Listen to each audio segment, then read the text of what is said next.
উল্লাপাড়ার থানা মোড় বাজারের চিত্রটি এমন।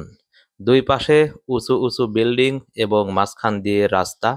উল্লাপাড়ার এই রাস্তায় যেতেই আমাদের সাথে সাক্ষাৎ হয়েছিল সেই উল্লাপাড়ার বিখ্যাত কন্টেন্ট ক্রিয়েটর, হাসি দিয়ে যিনি মানুষের হৃদয়ে জায়গা করে নিয়েছেন, সেই তুহিন ভাইয়ের সাথে। তুহিন ভাইয়ের হাসিটি দেখে আসলে সবারই ভালো লাগে।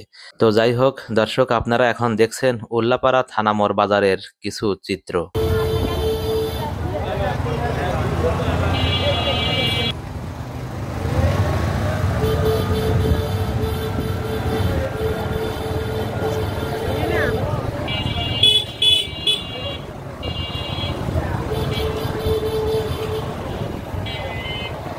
কেমন লাগলো উল্লাপাড়া থানা মোড় বাজারের চিত্রগুলো? কমেন্ট বক্সে আপনাদের মতামত জানাবেন। আর উল্লাপাড়াবাসী, আপনারা ভিডিওটি প্রোফাইলে শেয়ার করে রাখতে মিস করবেন না।